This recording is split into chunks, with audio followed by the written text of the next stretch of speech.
Welcome back to Monster Tamer, a 2D Pokemon-like RPG created Phaser 3. If you missed the previous videos, there'll be links in the video description to the source code to this point, as well as the complete source code for this video. There will also be a link to the previous videos if you'd like to catch up, so let's get started. So now that we have our new menu, we need to go ahead and actually add that to our Monster Party scene. So let's go ahead and jump over to that class. And so what we'll do is let's go ahead and create a new property for our menu. And so we'll go ahead and add in menu. We'll go ahead and copy this for our type. And for our type, we want to go ahead and do our Monster Party menu. And now we need to go ahead and create an instance of our class. So what we'll do is we'll come down to our create method. And right after we create our player input cursor, let's go ahead and create our menu. And so we're going to do this. We'll do our menu is going to be equal to our new Monster Party menu. We'll pass in this, and we need to pass in this, our scene data. We'll pass in our previous scene name. So now what I'm going to go ahead and do is I'm going to jump over to our preload scene, and I'm going to go ahead and switch us from our title scene right into our Monster Party scene so we can go ahead and do some testing. So when our scene loads, it looks like nothing's changed, and that's because we're not actually showing our menu or interacting with it. So what we should be able to do is pick a monster and still see our monster details screen, and we should be able to do cancel to go ahead and leave our scene. So now what we'll want to do is we'll want to go ahead and update our update method to do different logic for our input. Basically what we'll want to do is if we press the space key on a monster, we'll want to show our menu with our available options. And then if our menu is visible, we can go ahead and exit out. And then what we'll also want to do is for some of this logic here, where we call our other methods for handling when items are used or a monster selected, we'll want to trigger this when a menu option is actually chosen instead of doing that in this method here. All right, so to go ahead and start those changes, what we'll do is let's come down to the bottom of our class and we're going to make a brand new method. And so we're going to make a private method. We're going to call this handle input for menu. And so for this method, what we're going to want to do is if our menu is open, we're going to want to handle all of our player input inside that menu and not outside the menu here. And basically what that means is we'll need to know basically the same things that we're doing up in our update method, where we're checking to see if our space key is pressed or back key was pressed, or if the arrows were pressed. And so to do all those checks, we'll need to pass those in as arguments. And so what we'll do is we're going to do was back key pressed, we'll do was space key pressed, and then we're going to go ahead and do selected direction. So then what I'm going to go ahead and do is we'll come back up to our update method, and right after we check to see if our input was locked, what we're going to go ahead and do is we're going to see if our menu is visible, and if it is, then we'll call our new method. And so we'll do if this menu is visible, we'll want to go ahead and call our new method, and then we'll need to go ahead and pass in those keys. We'll leave that blank for a second, and we'll go ahead and return early. So now what I'm going to go ahead and do is I'm going to come back down to our method. Let's copy those three arguments. We're going to come back up to our code in our update method, and let's go ahead and paste those in here. And now what we're going to go ahead and do is we're just going to move our logic for where we have some of our key checks above here so that we can reference them in the same location. Likewise for our back key press, because now we need to check it multiple times, we're going to store that in a variable. So let's go ahead and create that variable. So we'll do const, we'll do was back key press. We're going to set that equal to our logic here for where we check that. We'll go ahead and replace this down here. And now we need to go ahead and move our logic for selected direction. And so we're just going to go ahead and copy this. Let's go ahead and move it up here. And that way we have it available. All right, and then so what we're going to do before we jump to our handle input menu method, we're going to go ahead and move some of our code from here into that method. And so for our code, what we'll want to go ahead and do is let's go ahead and grab our code down here where we're checking to see if our item was used or if we handled a monster was selected. We're going to copy all of this code and move it down to that method. So we'll come down here, let's go ahead and paste that, and we'll come back up to our update method. And so what we're going to want to do is if our menu is not visible, then we're going to check to see if the back key was pressed. If it was, then we're going to go ahead and clear our dialog, or go ahead and go back to our previous scene if nothing was selected.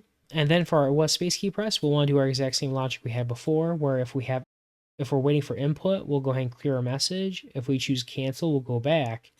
And then if neither of those are true, then this would be the trigger to actually go ahead and show our menu. So we'll go ahead and do this.menu.show. And then for the rest of the logic here, we'll go ahead and leave this the same, because if our menu is not open and we press our arrow keys, we still want to be able to choose one of our monsters. And then if we're waiting for input, we don't actually want to process anything. So let's go ahead and jump down to our handle input for menu method, and we'll go ahead and start adding in some of our code there. All right, so for our handle input for menu method, what we want to do is based on our input, we're going to interact with our menu class and do different things. The first thing we want to do is we're going to check to see if our back key was pressed. And so when our back key is pressed, what we want to do is we just want to go ahead and hide our menu because we've already checked to see if it's visible. And so we're just going to do this. We're going to reference our menu. We're going to call the hide method to hide it. And we'll go ahead and return. If our space key was pressed or one of our direction keys was pressed, we want to pass this input to our menu class so then that way it can handle it. And so to do this, we're just going to add an if statement. We'll do was space key pressed, and if it was, then to delegate this, we need to reference our menu, and we're going to call our handle player input method. And so for this, we can pass in our directions, or we can pass in OK or cancel if one of those keys is pressed. And so we're going to go ahead and pass in OK for our space key. So after we do that, what that's going to do internally is in our menu class is going to look at which option was selected and then store a reference to that. And once it does that, we now need to check to see what option was selected from the menu and handle that logic here. And so to do that, on our menu, we can go ahead and grab our selected menu option and then compare that to an option we know that's available. And so this is going to be our monster party menu options. And then what we'll do for now is we're just going to choose cancel. And so if we choose our cancel option, basically we just want to go ahead and hide our menu again and go ahead and return early. And then what we would need to do is we need to handle the rest of our options and then handle that logic accordingly. But before we do that, I'm going to go ahead and come down below our if statement here, and we're just going to add our check to see if our arrow selected direction was pressed. And so what we're going to do is we're going to do if our selected direction does not equal direction.none, then we want to go ahead and call our menu handle player input, and we'll pass in our selected direction. And then we'll go ahead and return. And so then that way, if we press our arrow key, we'll pass that to our menu, and then our menu knows to move the cursor depending on which button was pressed. So then what I'm going to go ahead and do is I'm going to comment this code out here real quick because we'll need that. But we're just going to go ahead and test some of our changes. And so what we will do is if we jump over to our world, if we jump over to our browser, what we should be able to do is now if we choose one of our monsters, now when we press our space key, our new menu is shown. And now if we navigate, we can see we're moving in our menu and not outside here, outside our menu. So if we go ahead and press our back button, we're taken back here. Our menu's closing. We can choose another monster. All right, if we choose a monster, and let's go ahead and choose our cancel option. Oh, so we have a bug. Yeah, so not back key pressed, was space key pressed. That's what we should have chosen. So let's try that one more time. So if we open our menu, we hit back, it closes. If we select another monster, we hit cancel, and we hide our menu. All right, now we just need to go ahead and add in code for handling our various options and doing the logic that's tied to that. So back in our code, let's go ahead and uncomment the code that we commented out. And we'll go ahead and fix this. And then what I'm going to go ahead and do is I'm going to copy this. I'm going to paste it a few more times for our other options. And so for our options, we'll have cancel. We're going to have summary. Let's do select. We'll have release. And then we're going to go ahead and have our move option. And then what we'll do is if we get down here, we'll go ahead and just return since there's no other options for us to handle. So now what we'll want to do is depending on our option that's selected, we'll want to go ahead and add the code we need for that. And so for our summary, we already have logic to do that. So if we come down here, where we go ahead and go to our monster details scene, let's copy all this code here. We're going to go ahead and move that to when we choose summary. And so basically when we choose this option, we're going to go ahead and lock our input. We'll go ahead and start our monster party detail scene and pause our current scene.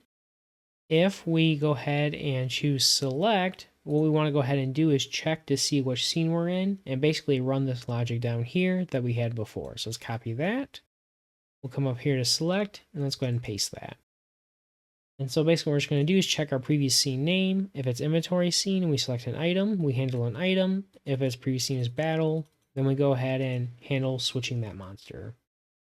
So then what I'm going to go ahead and do is we're just going to add a to-do for our release and our move options. So now what we should be able to do is come back to our scene. We should be able to go ahead and test. So if we're going to choose one of our monsters, if we choose select, nothing should happen. And that's because we're loading the scene directly, so there's no previous scene. And so we'll test that next. Go ahead and choose summary. We're taken to our monster details scene, and we can see our details. Go ahead and go back. We'll come back to our scene, and we can see our menu still open. And if we do the same thing with another monster, it looks like everything's working. So now what we'll do is let's come back to our preload scene, and we're going to go ahead and jump right into our world scene so we can test that flow. So from our world scene, if we go ahead and open up our menu, let's go to monsters, and now we'll see that select is no longer visible to the player, and we have our two other options. We have move and we have release. So if we choose those, nothing should happen because we don't have the code. Choose summary, we still see our monster details. All right, if we go back to our main scene, let's go ahead and go into our bag, and we're going to test using an item. And so for an item, let's choose one of our monsters. If we go to cancel, all right, we go back. All right, so let's go ahead and choose a monster. If we choose select, oh, we see we get our message about they're already healed. Nice. And then, oh, so we have to exit our menu, and then we have to hit space. So that's not a good user experience. Instead, what we'll go ahead and do is we're going to update that. So if we hit select, we'll hide our menu, and then we'll be here where our player has to interact, and then we'll go ahead and clear that when they hit a button.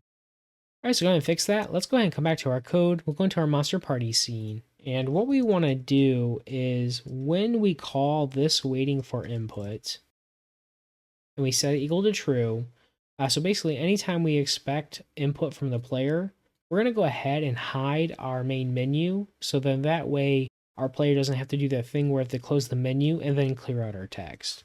And so to do that, we're just going to reference our menu and we're going to do hide. So then what we'll do is we'll copy that. Let's find our other instances and we'll go ahead and just add that below those. And so what we should be able to do now is we come back to our scene. Let's go ahead and go into our inventory. Let's choose a potion. We'll select a monster. All right, so we hide our menu. We get our message as, hey, they're already fully healed. And now we can clear it out. Much better. All right, to test our other flow, let's jump over to our battle scene. So if we come back to our preload scene, let's go ahead and jump right into battle. And what we'll want to go ahead and do is let's go ahead and try using an item. We jump into here, we choose a monster. All right, nice. Go back. Let's go ahead and do switch. So if we choose a monster, we can go ahead and do select. All right, bring out our monster, nice. And if we do switch, let's try bringing out the same monster. We get our message that they're already battling, and we can go ahead and choose another monster. All right, so we'll come back to our code in our preload scene. I'm gonna go ahead and revert this back to our title scene. All right, with that brings this video to an end. In our next video, we're going to start working on adding logic for allowing us to move our monsters around in our party so we can choose our starting monster. So as a reminder, there's a link in the description of the video to the complete source code for this video. And as always, thank you so much for watching. I hope you enjoyed the content. If you did enjoy the video, please consider liking the video and hitting the bell icon to be notified when the next video in the series is released. For more Great Phaser 3 content, please see the links on your screen now.